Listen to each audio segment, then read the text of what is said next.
One of my favorite quotes of all time was from the Joker's monologue in the Killing Joke comic.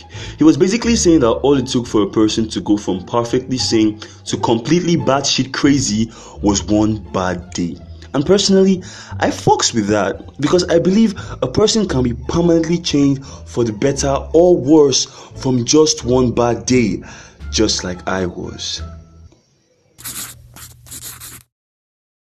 Throughout my life, I have always been teased by both friends and classmates as someone who too they carry book for head, aka a bookworm. And this cannot be further from the truth. I mean, yes, I take my studies very seriously. Yes, by the grace of God, I make good grades. This doesn't mean I enjoy it. No, I just hate failing or the idea that I'm stupid.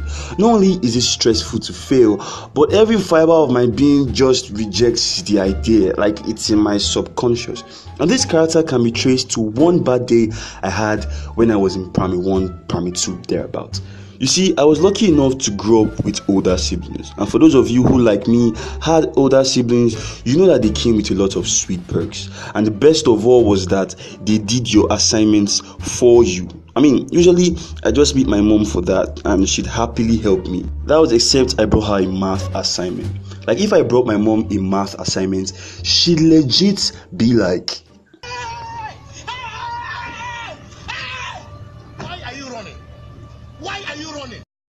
and so she'd get my older siblings to do it. And so anytime I had a math homework, I'd just dump it on their laps and go and watch TV. And anytime they didn't do it, I'd go cry to my mom and she would scold them for not helping me. I was a real asshole of a child. Then, this of course made me lazy, and this made my siblings angry. Anyway, one day I come back from school and this time I bring home a quantitative reasoning assignment.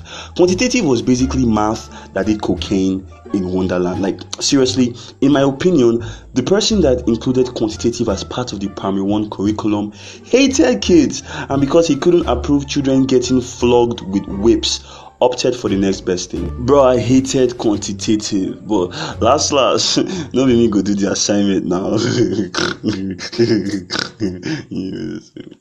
Yeah. Anyway, I take the assignments to my siblings and they all refuse. And my mom had traveled that period, so it was just my dad and us at home. So after a few more refusals, I start to throw a tantrum and then my sister just takes the book and disappears. Mission accomplished, right? So I just go to my room and start playing with my toys. A few minutes later, I hear a loud, "Osta, Beba!" My dad's way of calling me when I had fucked up.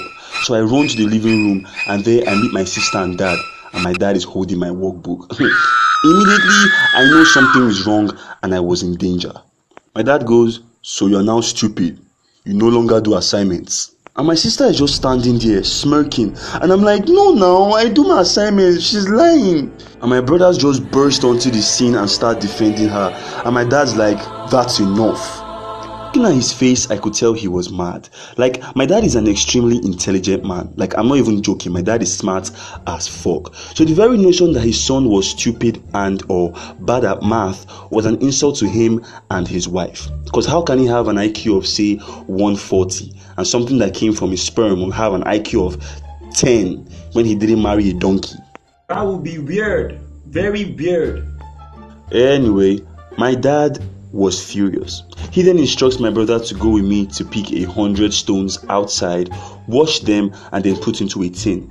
These were supposed to be used for math calculations. When we return, my dad sends me to go get my biro and a piece of paper from my room. As I get to the room, I meet my siblings all dressed up and ready to leave the house. What? These people were about to leave me alone in the house with this man doing quantitative assignments. Okay, I get it now. That was when it dawned on me that this wasn't some mere random occurrence. No, this was premeditated and meticulously planned days or even weeks before that day. Well played, fam. Well played. Then I hear my dad scream, "Where is that boy with the biro?" And my brother's like, And so I rush to the living room and sit down with my materials. Anyway, my dad opens the book, browses through the homework and gets it. He then explains the principles behind that exercise to me and tells me to start attempting questions. The thing is, my dad isn't exactly the best teacher, and the man is even less patient. And as a kid, I was scared of my dad, and so I didn't have the mind to tell him that I didn't understand a word that came out of his mouth. And I'm just there, staring at the questions, and he's like, "What's the answer?" And I just randomly blurt out, 9. And he's like, "You mean you counted those stones now and got 9? Answer me!" Yes. Yeah. As soon as his hand touched my face, I knew that was going to be one of the worst days of my entire life. I was so afraid my brain just stopped working. And if you thought I was stupid before, you should have seen me now. Simple math problems that I would solve without stress on a normal day, I was failing woefully. And this led to my receiving wave after wave after wave of slaps. And my dad was amazed that I was still stupid. Like legit. To him, ideally, each slap was supposed to increase my IQ by at least 20 points.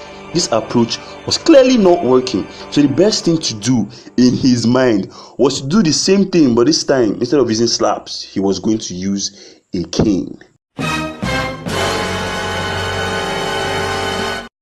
Like for real. After clowns and the cows in those cowbell adverts, nothing else scared me like canes. And my dad was especially skilled with the cane. Like the nigga was trained by Master Yoda himself.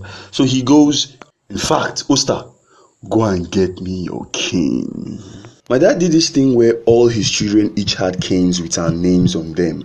Literally, this man was a genius. What better sadistic and psychological way to torture a person than to have them bring you the very instrument of their own destruction? That's like how the Romans made Jesus carry his own cross, for Christ's sake. And so I hand him the cane and he tells me, "Ngwa, Bieba." I said, "Come here, my friend. Smell this cane." I said, "Smell this cane." What does it smell like? I don't know. Smell it and tell me what it smells like. It smells like cane. No, it smells like cry. Please don't flog me. Then you better start solving those questions now. This man had succeeded in breaking me. And turns out, nothing motivates quite like fear.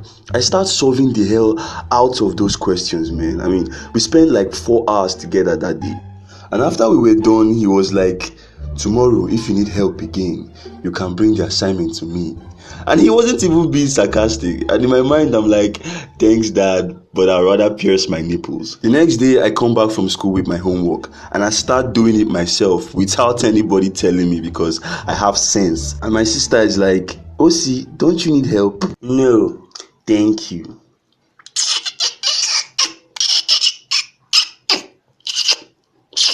Yeah, so you guys understand why I'm this way now. This man nearly killed me because of homework. What would have happened if I failed an exam? I don't want to find out. Thank you for watching, and please subscribe. It makes me happy. Yeah, why aren't you hitting subscribe?